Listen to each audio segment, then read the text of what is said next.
Hola, ¿qué tal? Mi nombre es Cristian Aguilar y en este video vamos a hablar de la NIF C19, que regula los instrumentos financieros por pagar.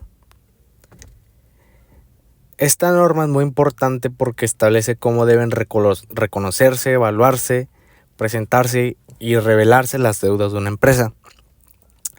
En otras palabras, nos dice cómo contabilizar lo que una entidad le dé a sus bancos, a sus proveedores, a sus inversionistas y a otras partes. Esto para que sus estados financieros reflejen de manera fiel sus obligaciones.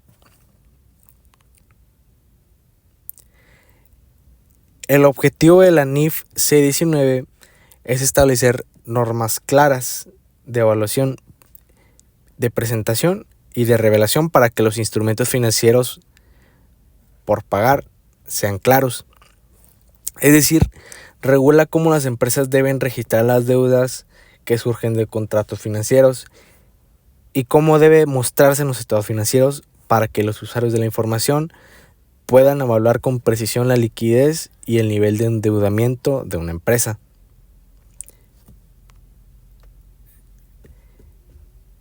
Como conceptos claves tenemos algunos.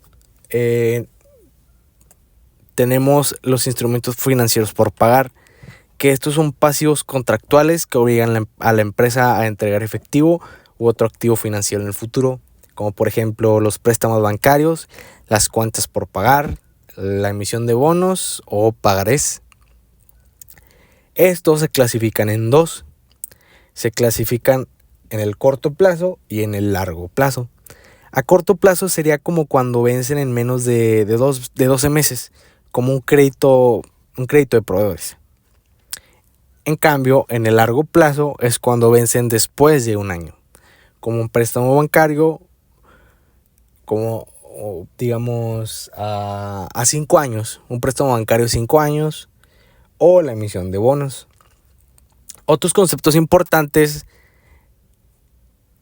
es el valor razonable y el costo amortizado. El valor razonable es el precio que se recibirá o pagará en una transacción ordenada entre participantes del mercado.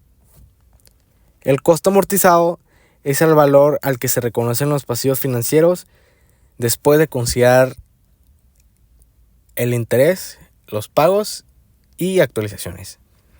Y como no menos importante tenemos el método de interés efectivo, que es una técnica utilizada para distribuir los costos e ingresos por intereses a lo largo de la vida del instrumento.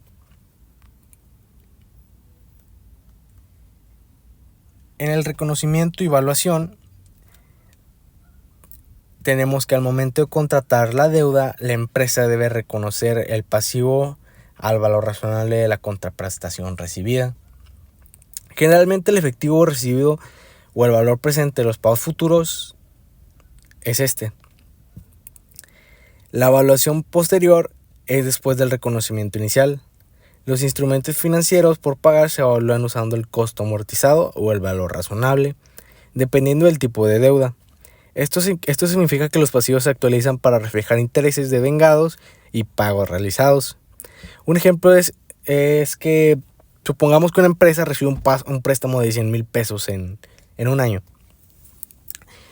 Debe registrar el monto recibido como un pasivo. Conforme vaya pasando el tiempo, se van reconociendo los intereses y al vencimiento se paga el principal más los intereses acumulados.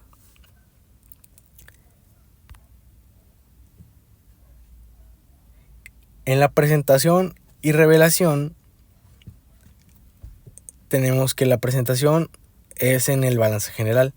Los instrumentos financieros por pagar deben clasificarse en el corto y el largo plazo, dependiendo de su fecha de vencimiento. Así, los usuarios pueden identificar las obligaciones inmediatas y las de largo plazo. La norma exige que las notas a los estados financieros se incluyan detalles como los términos y condiciones de las deudas, las tasas de intereses aplicables, las garantías otorgadas, las fechas de vencimiento y cronogramas de pagos y los riesgos asociados como el riesgo de tipo de cambio o de tasa de intereses.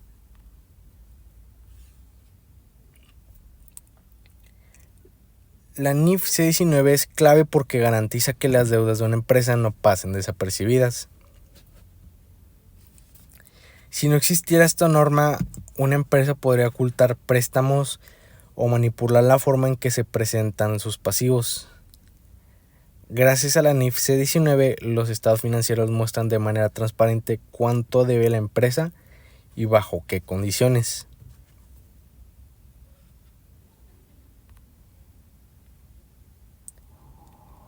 Y bueno, como conclusión tenemos que la norma C19 regula los instrumentos financieros por pagar, es decir, las deudas y obligaciones de las empresas. Gracias a esta norma, los estados financieros presentan de forma clara y confiable las deudas a corto y largo plazo, junto con la información necesaria para evaluar el riesgo financiero. Espero que este video les haya ayudado a comprender mejor la NIF C19. Mi nombre es Cristian Aguilar y en la siguiente diapositiva les presento algunas de las referencias bibliográficas que usé a lo largo de este video.